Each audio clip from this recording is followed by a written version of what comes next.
Well, good morning, good afternoon, good evening, and good night to you lovely folks joining me here nice and early over at Marvel Snap Zone. Welcome back for another exciting daily YouTube video. This time taking a look at our brand new friend, the Silver Surfer. Shiny new card on its way to us within the next 24 hours with the start of Season 7 of Marvel Snap, the Power Cosmic, kicking off at hopefully about 3 AM my time on December 6th, so hopefully December 5th for you guys. The new Premium Season Pass will offer Silver Surfer to anyone who picks it up, and of course this is a well-themed card for Galactus' known herald, should we say. For the full seasons of the upcoming season, full details of the upcoming season I should say, we've got some advice over on the website, but today we're going to be looking at some of our favourite upcoming decks that we're most excited to try.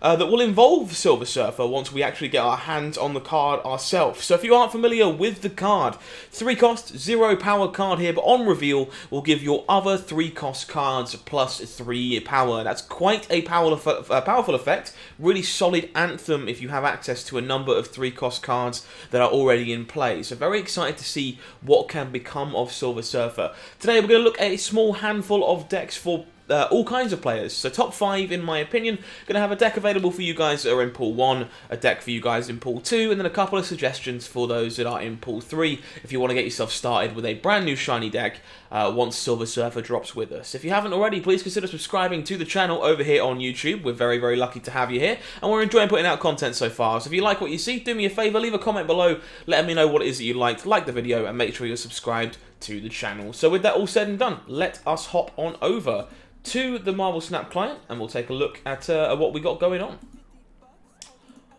Alrighty, so let's take a look at a small handful of decks. We'll start off with the pool 1 deck. Seems like a most reasonable place to start for folks who are joining us and joining Snap, very recently, that are brand new to Snap in general. So I guess we'll start with a small strategy, potential piece about Silver Surfer, about where we kind of see it being used overall. It could be the centerpiece or a supporting piece of a few builds in the future. It kind of gives you a feel similar to that of cards like Kazar and Blue Marvel, things that are like going to anthem things that are already in play. So the things you want to keep in mind here are the cards you're targeting do already have to be on the board. It is an on-reveal effect. So of course, it being an on-reveal, we need to make sure we're already head on board before we play it, and that we could potentially double up this effect with something like Wong or Odin. And Odin is where we'll find ourselves starting for the pool 1 and pool 2 decks. 3 cost cards cost 3 energy, so playing as many of these as possible is going to be a bit of a challenge. It's going to be an interesting one to try and circumvent, and the energy cost itself can limit the rest of your curve. An advantage though is that you can of course play 2 3 energy cards perfectly on turn 6, or potentially up to 3 of them on turn 6 in some of the later builds we'll showcase here as well. So we're looking for ways to play more 3 cost cards. The two immediate ones that come to mind for pool 3 are going to be Mr. Negative and Sarah. Both of those cards will allow us to play as many as we possibly can in that shell, and then there are some full combo shells out there involving things like Brood, Wong, Silver Surfer, and Odin. Unfortunately, Pool 1 doesn't have access to quite that many tools in that regard. So the list you're looking at here is definitely designed to be a tempo deck with a finish from Odin. Odin, of course, the big top end of the on-reveal strategy, will help you double those abilities and trigger those on-reveals again when you play him on turn 6. So you're going to be looking in this deck to play out a handful of 3 cost cards over the course of the game, using Angela for some incremental gains, some early tempo plays as well, looking to play 3 cost cards on 3, 4, and then Silver Surfer on 5 to be triggered again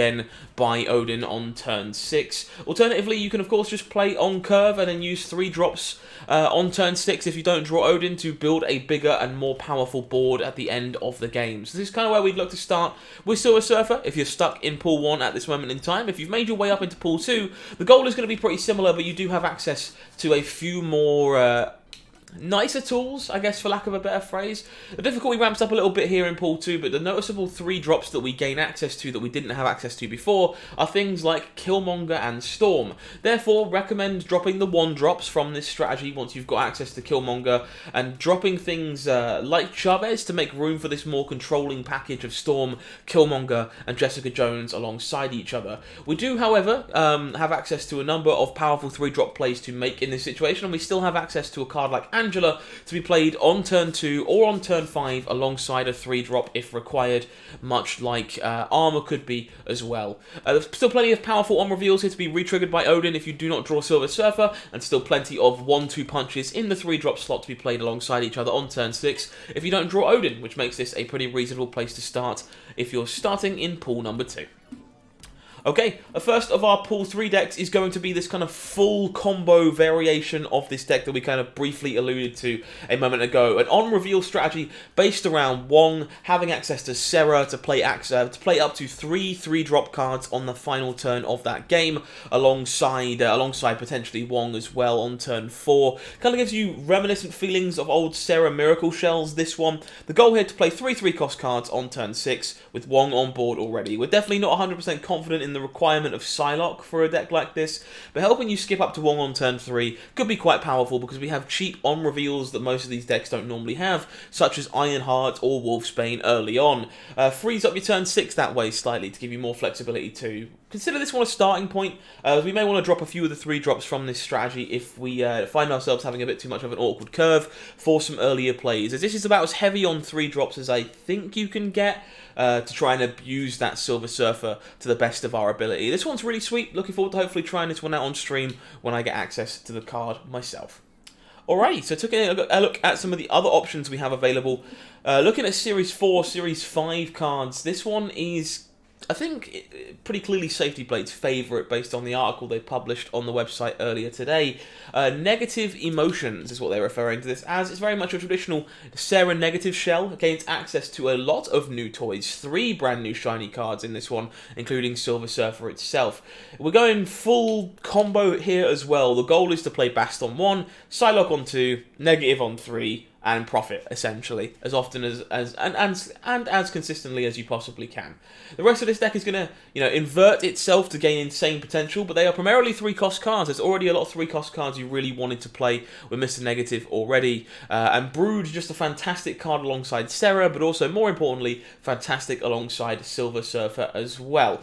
Valkyrie is included in this list as a, kind of all-round equalizer. Playing her on turn 5 can be quite strong, especially if she's followed by an Iron Man to help win a lane by herself, and she buffs every other card in the deck if they're already on the board and not inverted by Negative. And even if they are inverted, she's barely a negative overall if that's the case. This one, really, really sweet, and Mr. Negative, definitely one of my favourite cards too. Looking forward to seeing what Silver Surfer can do in that shell, thanks to also having a base 0 power.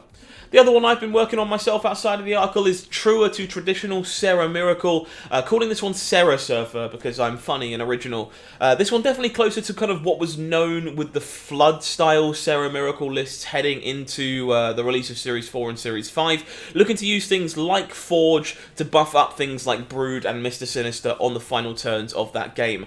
Unsurprisingly, that plays very, very well with Silver Surfer. You already wanted to be playing Brood, you already had a number of 3-cost cards you wanted to play in this shell that played very well together alongside Serra on turn 6 of the game when you could play up to 3 of them in one go. So we play some of the big hitters here, things like Maximus, things like Killmonger that are much larger, much more difficult to deal with anti-control pieces or stat sticks, even things like Bishop that are traditionally quite good when having a flood of stuff on the last turn of the game, also happens to be a 3-cost card to abuse with the Surfer. The rest of the deck very much the Forge package to help buff up Brood, buff up Mr. Sinister, Nova to help buff your board in the final turn of the game alongside Killmonger coming down, things like Angela to gain some stats early, and of course that top end piece of Serra to enable that big final turn 6 at the end of the game. This is definitely the one I'm most looking forward to playing and will be where I start when I get my hands on Silver Surfer. So there you go, there are 5 decks for all kinds of players to come and enjoy Silver Surfer from the brand new Battle Pass as soon as it releases. Hopefully you've enjoyed this and have a few ideas yourself. If you haven't already, leave a comment below, make sure you subscribe for me so I can see you again for more Marvel Snap content in the future. But until next time, I have been Howling Minds, you have been amazing, and this has been Marvel Snap Zone. Take care of yourself and have a good one.